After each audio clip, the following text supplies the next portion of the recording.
ஹஹ Shankar Jai Jaishankar subscribe பண்ணுங்க. ஸ்ரீ மகாபெரிவா திருவடிகள் சரணம். ஹரஹர சங்கர ஜெய் ஜெயசங்கர. மார்ச் மாதம் 14ஆம் தேதி காரடையா நோன்பு. காரடையா நோன்பு அப்படின்றது சாவித்ரி நோன்பு அப்படின்னு கூட சொல்லப்பட்டிருக்கு. திருமணமான பெண்கள் தாலி பாக்கியம் நிலைச்சிருக்கணும் அப்படின்றதுக்காகவும், கணவன் மனைவி அந்யோன்யம் பெருகணும் அப்படின்றதுக்காகவும், திருமணமாகாத பெண்கள் நல்ல வரன் அமையணும் அப்படின்றதுக்காகவும் இருக்கக்கூடிய ஒரு நோன்பு.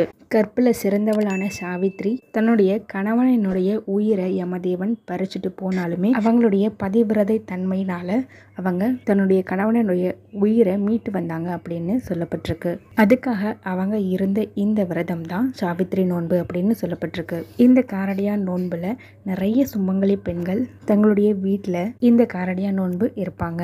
மஞ்சள் சரடு இன்னைக்கு மாற்றிக்கிறது அப்படின்றது அவங்களுக்கு கணவனுடைய ஆயுளை அதிகரிக்கக்கூடியது அப்படின்னு நம்பப்படுது. அப்படி தாலி கயிறு அணிஞ்சிக்கக்கூடிய ஒரு அற்புதமான நேரம், மிக மிக துல்லியமான நேரம். இந்த நேரத்தில் நீங்கள் தாலி சரடு போட்டுக்கிறீங்க அப்படின்னா உங்களுக்கு நிரந்தரமான சுமங்கலித்தன்மை நிலைச்சிருக்கும். அதோடு கூட கணவனும் மனைவியும் அந்யோன்யம் பெருகும் அப்படின்றது ஐதீகம். அந்த அற்புதமான நேரம் என்னன்னு பார்த்தீங்கன்னா மார்ச் மாதத்தில் வரக்கூடிய 14ஆம் தேதி காலையில் 11 மணிலேருந்து 12:46 மணி வரைக்கும் இருக்கக்கூடிய அந்த நேரம். இதில் மிக துல்லியமாக 12:46 அந்த மணிக்கு நீங்கள் தாலி சரடு அணிஞ்சுக்கிறீங்க அப்படின்னா ரொம்ப ரொம்ப நல்லாயிருக்கும்.